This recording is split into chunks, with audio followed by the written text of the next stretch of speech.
बिस्मिल्लाहिर्रहमानिर्रहीम, अस्सलाम वालेकुम। सियासी डेवलपमेंट्स हैं कि बढ़ती चली जा रही हैं, दर्जा हरारत है जो कि बढ़ता चला जा रहा है। आज के दिन की सबसे बड़ी खबर आपने देख ली, ये वो सरप्राइज़ है जो कि गवर्नमेंट ने दिया है अपोजिशन को। उस्मान बुज़दार साहब अब पंजाब के वज़ीर आला नहीं रहेंगे, परवेज़ इलाही साहब पंजाब के नए वज़ीर आला बन जाएंगे। आप सबके जहन में बयान आई एम श्योर होंगे कि उस्मान बुज़दार, जब तक PTI की हुकूमत है उस्मान बुज़दार सवाल ही पैदा नहीं होता कि उनको हटाया जाए। ये कहते थे इमरान खान साहब बार बार, लेकिन अभी ये सिचुएशन हो गई और इस सिचुएशन का बज़ाहिर ऑफ कोर्स ऐसा लगता है कि इसने अपोजिशन को एक डेंट मारा है। Opposition is surprise by this development, इसलिए कि ज़ाहिर है परवेज़ इलाही साहब को उनसे मुलाकातें कर रहे थे, रोज़ाना गवर्नमेंट से भी कर रहे थे, और फिर अचानक ये ऐलान हो गया है। तो अब उसके बाद मामला किसकी फेवर में है ये देखना है। अभी जब हम आपसे बात कर रहे हैं तब आपने देखा मरियम बीबी जलसे से खिताब कर रही हैं। ये वही जलसा है इस्लामाबाद में जो आना था।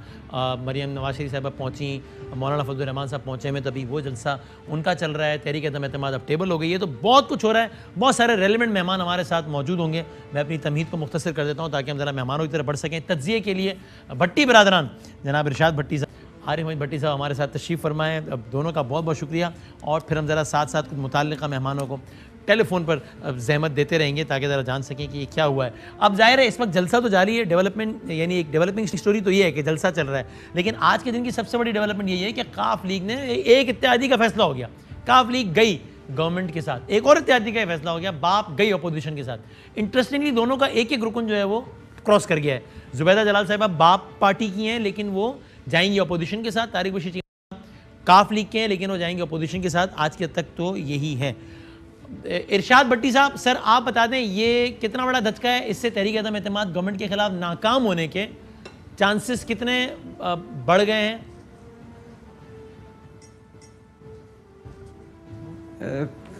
पहली बात तो ये कि आज सोशल मीडिया पे वसीम चल रहा था कि नीचे साईं उस्मान बुज़दार की तस्वीर थी। हाँ। और ऊपर था कि हुकूमत और अपोजिशन की फायरिंग में रागीर जख्मी। अच्छा, तो हमारे उस्मान बुज़दार साहब के साथ ज़्यादती हो रही है, बहुत जुल्म हो रहा है, ये नहीं होना चाहिए था। और आज इमरान खान साहब ने एक और सियासत अजीब रंग दिखाती है। मेरे कायदे तरीके इनकलाब ने एक और लिया वो यू टर्न के वसीम अकरम प्लस तब्दीली सिंबल, असल तब्दीली, कप्तान का ओपनर, गरीबों मस्कीनों का हमदर्द, जो खामोशी से काम करता है और बताता सिर्फ कप्तान को है वो। और जब तक मैं रहूंगा तब तक उस्मान बुज़दार रहेगा। तो अब जब चूंकि खुद रहने का मसला पैदा हो गया था तो लिहाजा उस्मान बुज़दार साहब हो सकता है चले जाएं। तो दूसरी बात यह है कि दोपहर तक इमरान खान आउट थे सियासत से, और लग रहा था कि यकतरफा मैच है, बोरिंग मैच है, कप्तान आउट हो गया है, सारी विकेटें गिर गई हैं, मेन बैट्समैन आउट हो गए हैं, टेल एंडर्स खेल रहे हैं। और वो उसको क्या कहते हैं कि हालांकि हुकूमत और वो बड़ी वो कॉन्फिडेंस पे खेल रही थी, लेकिन सब कुछ आउट था। ठीक है। लेकिन अचानक परवेज़ इलाही बनी गाला गए और उसके बाद कप्तान ने 2-4 शराइत उनके सामने रखी। उनको उधर ही साईं उस्मान बुज़दार साहब से उनके सामने ही उनको कहा कि आप मुस्ताफ़ी होंगे और परवेज़ इलाही हमारे वज़ीर आला होंगे। बस मिस हो चुकी है ऑलरेडी, बहुत लेट कर दिया। एक पॉलिटिकल मैनेजमेंट जैसे माहिर परवेज़ इलाही को लेने में कप्तान ने देर कर दी। मैं देर कर देता हूँ हर काम में, यानी मैं बड़ी देर कर देता हूँ, जो भी काम करता हूँ देर कर देता हूँ, और अपनी तब मानता हूँ जब अपना आप खतरे में होता है। तो लेकिन बहरहाल फिर भी इस मूव के बाद दोबारा इन हो गए और अपोजिशन को दोबारा सरप्राइज एक कल हो सकता है MQM की सूरत में मिल जाए, क्योंकि MQM पहले जो थी 30-70 थी, अब 50-50 सुना जा रहा है। और दूसरी बात ये MQM में 2-3 ऐसे हैं कि जो कहते हैं हमें छोड़ देना चाहिए, 2-3 ऐसे हैं जाना चाहिए। बाप में भी जैसे तारिक बशीर चीमा उन्होंने कहा मैं इमरान खान के खिलाफ वोट दूंगा, इसी तरह बाप में एक नहीं 2 हैं। इस वक्त तक सुना जा रहा है कि 2 हैं जो हुकूमत के साथ जाना चाहते हैं। इसके अलावा ऑप्शन ये है कि अब सुप्रीम कोर्ट में केस है नंबर 1। अच्छा भट्टी साहब, सुप्रीम कोर्ट में अगर इजाजत दें तो सुप्रीम कोर्ट में अभी आते हैं। मैं चाहता हूँ जरा पहले ये काफ वाली डेवलपमेंट में, ये भट्टी बहुत बड़ी डेवलपमेंट है। भट्टी साहब आप लाहौर बैठे हैं, लाहौर की असम्बली सारा कुछ आप कवर करते हैं सारा कुछ। तो मेरा आपसे सवाल ये है कि परवेज़ इलाही साहब वज़ीर आला, यानी ये तो अगला सवाल है ना कि परवेज़ इलाही साहब, जो कि सबसे आम सवाल है कि परवेज़ इलाही साहब के इस मूव के नतीजे में गवर्नमेंट बच पाएगी या नहीं। उस पर इरशाद भट्टी साहब तो समझते हैं कि ज़रा देर हो गई है, मुश्किल हो जाएगा। लेकिन पहले ये बताएं, आपके ख्याल में परवेज इलाही साहब वजीर आला बन पाएंगे? पंजाब असेंबली की सारी कॉम्पोजिशन आपके सामने है, अगर तरीन ग्रुप और अलीम ग्रुप साथ ना दें तो बड़ा मुश्किल हो जाएगा परवेज इलाही साहब के लिए वजीर आला बनना। ये काम हो जाएगा आपके ख्याल में? साथ दे देंगे वो? क्या इत्तला या क्या तज्जिया है? बिस्मिल्लाहिर्रहमानिर्रहीम।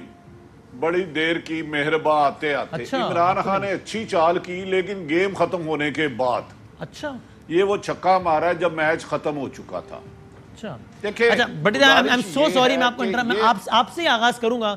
मैं जरा इज्जत में, आप गवर्नर सिंध साहब से मैं कॉम ले लें और फिर मैं आप ही से आगाज करता हूँ। सिंध के गवर्नर जनाब इमरान इस्माइल साहब हमारे साथ हैं और अभी एमक्यूएम की इंपॉर्टेंस बहुत ज़्यादा बढ़ गई है एमक्यूएम के नंबर्स की काफ लीग के फैसले के बाद। इस वक्त लिटरली ऐसे है कि एमक्यूएम जिधर जाती है तो ये मामला सारे का सारा उसकी फेवर में चला जाता है। एमक्यूएम के फैसले का इंतजार है। एमक्यूएम से मुलाकात अभी जब मैं आपसे बात कर रहा हूँ तब या शुरू हो चुकी होगी या होने वाली होगी वज़ीर आला सिंध की ये खबर देने कि मुराद अली शाह साहब वहाँ जा रहे हैं या भी होंगे वहाँ पे, और गवर्नर सिंध साहब अभी मिलकर आए अपने ये वक्त के हमरा एमक्यूएम से असद उमर अली जदीद साहब वगैरह भी थे। तो सर अस्सलाम वालेकुम। जी वालेकुम सलाम। क्या कहते हैं एमक्यूएम के बरादरान गवर्नर साहब आपको? एमक्यूएम के बरादरान, उनका वही 2-3 उनकी शराइत हैं जो हमेशा से उनकी रही हैं। अच्छा, नंबर 1 उनके जो मिसिंग पर्सन हैं उसमें 100 लोग तकरीबन मिसिंग हैं। ठीक है। वो कहते हैं कि जी उनकी बाजियाबी का फैसला करें, करवाएं जहाँ से भी होता है, और उसमें वो कहते हैं कि जी आप हमें ना दें, अगर वो कानूनन इतने बड़े मुजरिम हैं तो उन्हें आप अदालत ले जाएं और जो उनकी एक जायज डिमांड है कि अदालत ले जाएं, उन्हें सजा दिलवा दें।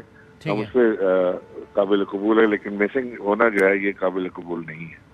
दूसरा, जो उनके दफातर हैं जो उनके अपने नाम पर हैं, उनके खरीदे हुए हैं, उनके खुलवाने में क्या आर है क्या हिच है, वो कहते हैं या तो हमें वो बता दें कि इशू क्या है या उन्हें खुलवाएं। ओके। और तीसरी बात उन्होंने की कि जी जो उनके ऊपर वो केसेस हैं कुछ उल्टे सीधे जो ताली बजाने वाले और कुछ तरह के, उनका फैसला जल्द करवाएं। अच्छा। ये उनकी 3 मेन शराइत थी। उसके बाद उन्होंने कहा जी हमारी ये शराइत है, इसके आप हमें एश्योरेंस दे दें, दिलवा दें, और अगर इसके ऊपर फिर हम बात कर सकते हैं, बाकी बातें इसके बाद हम कर सकते हैं। यानी तो ये यहाँ पे आज बात खत्म हुई है। अच्छा। तो कोशिश हो रही है कि ये 3 इनकी जो रिजर्वेशन है इसको हम दूर करें और उसके बाद फिर हम उनसे बात कर सकते हैं। यानी अभी ऐसा कुछ नहीं है कि जनाब चले वो क्या मांग रहे हैं इस पर तो आपने बताया था, ये 3 मांग रहे हैं। आप इस सब के अलावा गवर्नरशिप जो कि आपका ही ओहदा है आपके पास इस वक्त, ये गवर्नरशिप और ये पोर्ट एंड शिपिंग का ओहदा ये ऑफर कर दिया है गवर्नमेंट ने एमक्यूएम को?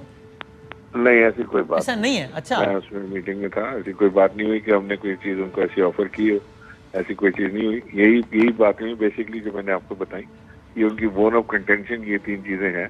हो सकता है कि इसके बाद कोई बात इसके ऊपर हो, लेकिन फिलहाल आज तक जब मैं आपसे बात कर रहा हूँ तो इसमें कोई ऐसी बात। तो सर गवर्नर साहब है हमारे साथ या उनकी लाइन डिस्कनेक्ट हुई है?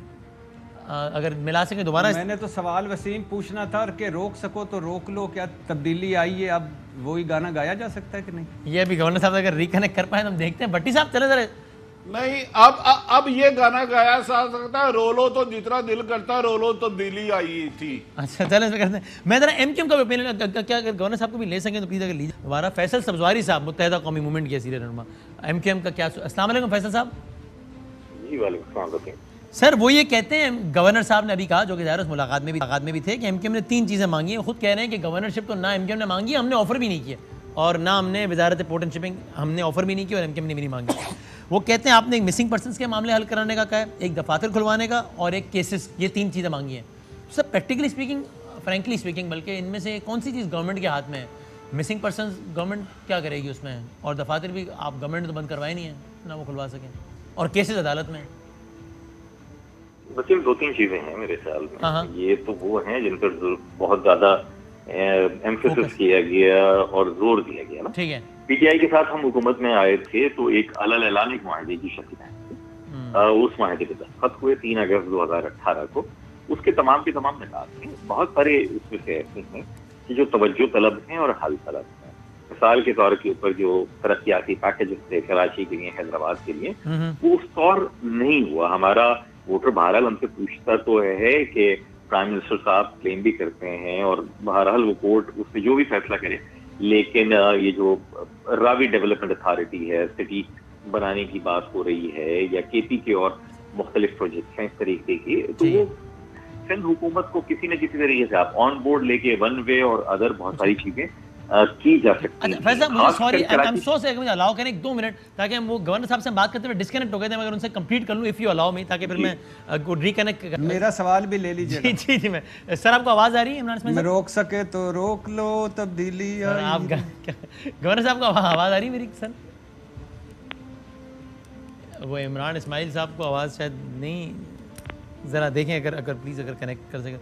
अच्छा नहीं तो फैसल साहब, यानी आप ये कह रहे हैं कि यानी ये जो सारे मुतालबात हैं फौरी तौर पर आपके लिए पीटीआई, यानी देखिए मिसिंग पर्सन पे वो ये कल सुबह 100 बंदा अदालत में पेश तो नहीं कर देंगे प्रैक्टिकली स्पीकिंग। जी अच्छा, मैं आई एम सॉरी ये बार बार सर, गवर्नर साहब को मेरी आवाज़ आ रही है सर? जी जी आ रही है सर। अच्छा तो सर ये बताइएगा कि अब आपने क्या, यानी ये तीनों मुतालबात जो आपने बताया ये पहुंचा दिए प्राइम मिनिस्टर साहब तक? जी, वज़ीर आज़म तक पहुंचा दिए हैं, और इसके लिए जहाँ पे भी हमें बात करनी पड़ेगी इंशाल्लाह इसकी बात भी करेंगे। पहले तो मैं फैसल सजवारी साहब को मुबारकबाद देना चाहता हूँ उनके बेटे की विलादत हुई है और वो अमेरिका तशरीफ ले गए थे, अभी वापस आए अमेरिका से, तो उनको वापसी की भी मुबारकबाद देना चाहता हूँ। और हमारी तरफ से मुबारकबाद। जी, बड़ा आपने टेलीविजन के ऊपर मुबारकबाद दी, मैं इससे आपका भरपूर शुक्रिया अदा अच्छा जी, तो ये मुझे नहीं पता गवर्नर साहब ने दोस्ती निभाई है या क्या किया, ये मुझे नहीं पता। पहला बेटा है तो हमारी जो हमारी बोन ऑफ कंटेंशन थी वो वो यही थी।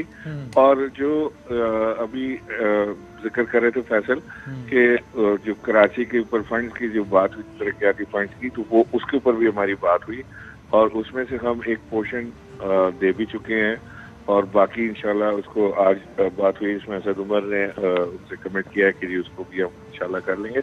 बट असल जो 3 चीजें थी वो मैंने आपको पहले बताया, मिसिंग पर्संस, दफातर और केसेस। मिसिंग पर्सन, दफातर, केसेस। अच्छा तो सर अगर मुझे 1 मिनट और दें ताकि मैं आपकी मौजूदगी में अगर फैसल साहब से पूछ सकूं कि सर ये फैसल साहब ये ऐसा ही है, यानी इन 3 चीज़ों पर अगर आपको यकीन दहानी हो जाए तो फिर आप हैं फिर गवर्नमेंट के साथ का ऐलान कर देंगे साथ देने का? नहीं, मेरे ख्याल में वसीम 2 मुख्तलिफ चीज़ें हैं कि ये तो आज का कोई मुतालबा नहीं है, जो ये गवर्नर साहब भी आपको बताएंगे और पीटीआई के दोस्त भी बता सकते हैं। ये तो उनके साथ जब मुआहिदा हुआ 3 अगस्त 2018 को, उस वक्त से ये हमारे मुतालबात थे और हुकूमत ने उनको मंजूर किया, तो ये हमारी मुश्तरका बातें बन गई थी, एजेंडा बन गया था, उसके ऊपर काम होना था, प्रधानमंत्री के साथ नहीं हुआ। क्यों नहीं हुआ ये, मैं तो देखिए बहुत ही जूनियर पार्टनर हूँ एक वजारत का, वजीर आजम साहब से ही जवाब तलब करेंगे ना, हम और किससे करेंगे? ये नहीं है, ब्लैकमेलिंग नहीं कर रहे कि हम ये कह रहे हैं कि हमें गवर्नरी दे दो, वजारत आला दे दो, 2 मिनिस्ट्रियां और दे दो, इस तरह की तो हम बात ही नहीं कर रहे। हम क्या बात कर रहे हैं कि भाई जो आप दोनों उन सारी खबरों की तरदीद कर रहे हैं जो टेलीविजन पे चलती रही कि जनाब एक गवर्नर, पोर्ट एंड शिपिंग और मुशीर ये एमकेएम मांग रही है, यानी गवर्नर साहब आप भी तरदीद कर रहे हैं कि एमकेएम ने नहीं मांगा और फैसल साहब आप भी तरदीद कर रहे हैं कि एमकेएम ने नहीं मांगा, ऐसा ही आप दोनों की तरफ से यही ऑफिशियल स्टेटमेंट है? जी, एक्चुअली फैसल भाई मीटिंग में नहीं थे जी जी, तो वहाँ पे खालिद भाई के साथ जो बात हुई और दीगर जो दोस्त एमकेएम के बैठे हुए थे वो इस चीज़ के शाहिद हैं और हमारे जो पीटीआई के लोग हैं वो गवाह हैं इस चीज़ के जो हमारी बात हुई वो मैंने आपसे सर अर्ज कर दी। और जो वजारत या गवर्नरशिप या और किसी चीज़ के ऊपर कोई बात नहीं हुई, लेकिन जब उन्होंने ये जरूर इस बात का इशारा जरूर दिया कि जब ये 3 बातें हो जाएंगी तो फिर हम आपसे दीगर बात भी कर लेंगे, मामला तय कर लेंगे। तो मुमकिन है कि उसमें कोई चीज ऐसी निकले, बट फिलहाल कोई ऐसी। तो गवर्नर साहब अभी इतना टाइम है, आज तो टेबल हो गई है और अभी जाहिर है अगले 7 दिनों में हो जाना है ज्यादा से ज्यादा, तो ये कल इंशाल्लाह इसको हम, मेरा ख्याल है कि कल तक हम इसको किसी पाए तकमील पे पहुंचा देंगे। आप कितना, मेरी तो उम्मीद और ख्याल था कि आज ही हम फैसला कुन मीटिंग करके निकलेंगे, लेकिन एमकेएम की तमाम तर पॉजिटिविटी और तमाम तर जो उन्होंने हमें इशारतन जो बातें उन्होंने की हैं, जिससे मैं ये अक्स कर सकता हूँ, बात को कर सकता हूँ कि वो उनकी इंक्लिनेशन हुकूमत की तरफ है, वो चाहते हैं कि इमरान खान साहब सर्वाइव करें, वो चाहते हैं कि इमरान खान साहब अपने प्रोग्राम पे अमल करें, पूरा करें अपने प्रोग्राम को, क्योंकि जो एमकेएम हमारी एलाई रही है और रिलायबल एलाई रही है 4.25 साल, वो जाहिर है कि उनको कोई चीज पीटीआई की हुकूमत में बेहतर लगी होगी। खालिद भाई ने बारहा टीवी पर ये बात की है आकर के अगर किसी हुकूमत ने सबसे ज्यादा हमारे मुतालबात और हमारी चीजों के ऊपर अमल किया है तो वो पीटीआई की हुकूमत है। खालिद भाई एक बार नहीं मुतादिद बार ये बात कर चुके हैं, तो उसकी चीज को देखते हुए और एमक्यूएम की रिवायत को देखते हुए मैं समझता हूँ कि एमक्यूएम की इंक्लिनेशन पीटीआई की हुकूमत को बचाने पर है और ये इंशाल्लाह पॉजिटिव किरदार अदा करेगा। तो ये सर, इससे पहले कि मैं आप दोनों का शुक्रिया करूं, फैसल साहब अगर आप गवर्नर साहब की मौजूदगी में बता दें कि आप गवर्नर साहब ने जो तासुर लिया है कि इस वक्त आपका रुझान ज़्यादा हुकूमत की तरफ है, पता नहीं इनका तासुर है, हुस्न ज़न है, आप इसकी तस्दीक करते हैं कि जी सर बिल्कुल ऐसा ही है, ये ऐसा नहीं है? मैं मेरे ख्याल में एक बात तो जो गवर्नर साहब ने फरमाई है ऐसा ही है कि हमने भी कहा है कि जो हमारे देरीना मुतालबात हैं इनके हल की तरफ आप बढ़ेंगे तो यकीनन आप हमारे लिए भी गुंजाइश निकालेंगे कि हम भी आपकी बातों का मजबूत तरीके से जवाब दें। जहाँ तक गवर्नर साहब का ये तासुर है कि हमारी ये ख्वाहिश है, मैं इनके एहतराम में इसको इसी तरीके से छोड़ता हूँ और उम्मीद ये रखता हूँ कि इस तासुर की बुनियाद के ऊपर हुकूमत वो तेजी और सूरत दिखाएगी जो पिछले 3 वर्षों में दिखानी चाहिए थी और जो हमारे देरीना मुतालबात हैं उनके लिए बहुत कॉन्क्रीट और मजबूत किस्म के स्टेप कली ले लिए जाएंगे। अच्छा फैसल साहब, ठीक है जी। गवर्नर साहब सर आपका बहुत शुक्रिया। फैसल साहब आप प्लीज़ रहिएगा, गवर्नर साहब आपका बहुत बहुत शुक्रिया वक्त देने का। और फैसल साहब अभी जब मैं आपसे बात कर रहा हूँ तब वहाँ मुलाकात इस्लामाबाद में हो रही है एमक्यूएम और पीपल्स पार्टी, मुराद अली शाह साहब आए हैं? बिल्कुल अभी जारी है मुलाकात? उनके भी दोस्त हैं पीपल्स पार्टी के भी और अख्तर मंगल साहब के। अच्छा, अब जाहिर है आप उनसे भी कुछ बात कर रहे होंगे, तो आपने ये तो बता दिया कि इनसे क्या हो जाए तो आपका रुझान उनकी तरफ हो जाएगा, उनसे आप क्या कह रहे हैं कि वो क्या कर दें तो हम उनकी तरफ जा सकते हैं? देखिए, उनमें से जो 2 जमातें हैं वो अहम हैं,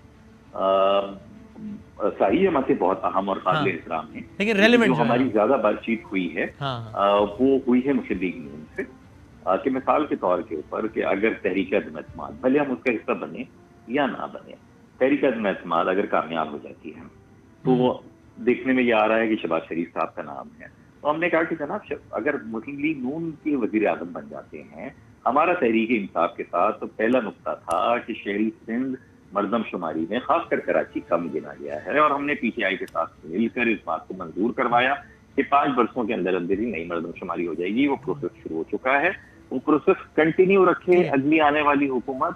और अच्छा, आई एम सो सॉरी आपको इंटरप्ट कर रहा हूँ, क्योंकि इतना ज्यादा न्यूज का फ्लो है, आई एम सो सॉरी क्यों चल रहा है। वो हमजा शहबाज आ गए तो जरा ये न्यूज पे जाना है, मैं एक ब्रेक लेके और फिर उसके बाद कंटिन्यू कुछ हम क्विकली जलसे के बीच में प्रोग्राम जारी है। इत्तलात ये कि ये जो आज की सबसे बड़ी खबर आई है सीएम बनने की, इसमें परवेज इलाही साहब के, इससे फैसल वावड़ा साहब का बड़ा अहम किरदार है। ये खबरें हैं कोई तोड़ती उड़ती, हमने कहा वावड़ा साहब से जरा पूछें कि वावड़ा साहब अस्सलाम वालेकुम। वालेकुम सलाम साहब, क्या ये बात ठीक है? सर मेरे 2 उस्ताद भट्टी साहब दोनों बैठे हुए और सबसे बड़े उस्ताद जो हैं वो आरवी भट्टी साहब बैठे हैं, मैं कैसे कोई बात कर सकता हूँ? नहीं, उनसे अभी हमने उनसे इजाजत ली है, लेकिन मैंने उनसे ब्रेक में पूछा तो उन्होंने कहा 2000% ये बात ठीक है। तो ये आपकी बात हुई पिछले दिनों परवेज इलाही साहब से और फिर वज़ीर आज़म साहब से भी इस बारे में? देखिए सर, चौधरी बरादरान से मेरा एक ऐसा रिश्ता है जो सियासत से पहले का है और मैं उनका बेटा समझा जाता हूँ और मोनस के साथ मैं बहुत क्लोज हूँ, सादिक के साथ बहुत क्लोज हूँ, मेरी बहुत बातें हुई हैं और मेरी वज़ीर आज़म साहब से भी वक्तन बहुत बातें हुई हैं। ये सीएमशिप के हवाले से हुई बात पिछले कुछ घंटों में या 1-2 दिन में? कंटेंट मेरे ख्याल से मुनासिब नहीं होगा बताना, लेकिन डेफिनेटली जो मेरा हिस्सा था वो मैंने डाल दिया और मिडिल ऑर्डर में जो अपने ओपनर्स नहीं कर सके वो शायद वो हिस्सा मैंने डाल दिया एज अ मिडिल बैट्समैन। ये सारी डेवलपमेंट कल के जलसे के बाद हुई है मेनली यस। और ये सब टाइमिंग्स यानी तरतीब इस तरह की है या इसका ताल्लुक भी था जलसे के इम्पैक्ट से, यानी इसका ताल्लुक भी था कोई? मैंने बताया आपके शो पे कहा था ये चेस बोर्ड है, हाँ। तो तरतीब ऐसी है, तरतीब चेंज होती रहती है। Success is a mind game, that's about it. Okay, और नंबर्स मैनेज हो जाएंगे परवेज इलाही साहब के वजीर आला पंजाब बनने के लिए? 186 चाहिए गालिबन। चौधरी बरादरान एक ऐसा नाम है पॉलिटिक्स के अंदर जिनके ऊपर कंसेंसस होना बहुत आसान और सबके लिए राजी होना बहुत आसान काम है। तो वो तरीन ग्रुप, अलीम ग्रुप वगैरह मैनेज कर लेंगे वो? मेरा अपना ख्याल है कि हाँ, क्योंकि बहुत ही इज्जतदार और मुरब्बत वाले लोग हैं। ये बात ठीक है जी। हाँ, अब ये बात ठीक है, जाती तौर बड़ा वो। और फेडरल में क्या वो आपको नून लीग के भी कुछ बंदे मैनेज करके दे देंगे फेडरल में परवेज इलाही साहब? नून लीग तो हमारी बी टीम है हमेशा की तरह, बजट में हमारा साथ देती है, सेनेट में हमारा साथ देती है, बोलती रहे जो बोलना है, लेकिन साथ हमारा ही देती है। नंबर गेम पूरा हो जाएगा वफाक में? मेरे ख्याल से नंबर गेम तक की पोजीशन है ही नहीं। आज बहुत कुछ होना था, आपको लगा कुछ हुआ, आज तो सरप्राइज दे, आगे भी सरप्राइज दे। आज ही हुआ ना, आज ही हुआ, 5 इधर निकल गए 5 उधर निकल गए, तो देखे ना ये तो अब एमकेएम बन गए इंपॉर्टेंट। सर मैं अगर आपको स्टूडियो से निकल जाऊं तो वापस भी तो आ सकता हूँ स्टूडियो। सही है। आखिरी बात, MQM का क्या होगा? सर मैं इतना नफीस आदमी नहीं हूँ और इतनी नफासत से बात नहीं कर सकता, तो नफीस लोगों के साथ मिल रहे हैं, वो नफासत से सारा काम करेंगे इंशाल्लाह। अच्छा, और उसके बाद फैसला दे देंगे नफासत से, वो जो भी देंगे। ठीक है। अब अगर आप ना सर लाएं तब भी उसको रजामंदी साबित किया जाता है, समझा जाता है। तो लग रहा है MQM का मामला भी काफली वाला हो जाएगा। मतलब मेरे ख्याल से MQM के साथ हमारी कोई इतनी दूरियां आई as per on the face of it. People's Party से उनकी कुर्बतें बढ़ नहीं गई थोड़ी पिछले दिनों? कुर्बत खत्म करने में कितनी देर लगती है सर? ठीक है, सही। थैंक यू वेरी मच, बहुत शुक्रिया फैसल वाला साहब। बहुत देखते हैं चीज़ें क्या हतमी मोड़ इख्तियार करती हैं। कल मिलते हैं इंशाल्लाह। अल्लाह हाफ़िज़। अहम तरीन खबरें अब एक क्लिक की दूरी पर। आपके पसंदीदा टॉक शोज हों या अहम मुल्की या गैर मुल्की शख्सियात की न्यूज कॉन्फ्रेंसेस, हर लम्हा बाखबर रहने के लिए सब्सक्राइब करें हमारा YouTube चैनल। मौसम की सूरत हाल हो या खेल के मैदान से खबरें, अपने मोबाइल फोन से मुल्की और बैनुल-अक़वामी अहम खबरों तक रसाई के लिए डाउनलोड कीजिए मोबाइल ऐप। बावसूख ज़राए से मुसद्दिका खबरों, तज्ज़ियों और तबसरों से मुस्तफ़ीद होने के लिए विजिट कीजिए पाकिस्तान की सबसे बड़ी न्यूज वेबसाइट www.arYnews.tv। इन सब के अलावा पाकिस्तान का सबसे बड़ा फेसबुक पेज हो, सबसे बड़ा न्यूज इंस्टाग्राम अकाउंट या फिर ट्विटर, ARY न्यूज पहुंचा रहा है खबरें सबसे पहले आप तक, ताकि आप रहें हर लम्हा बाखबर।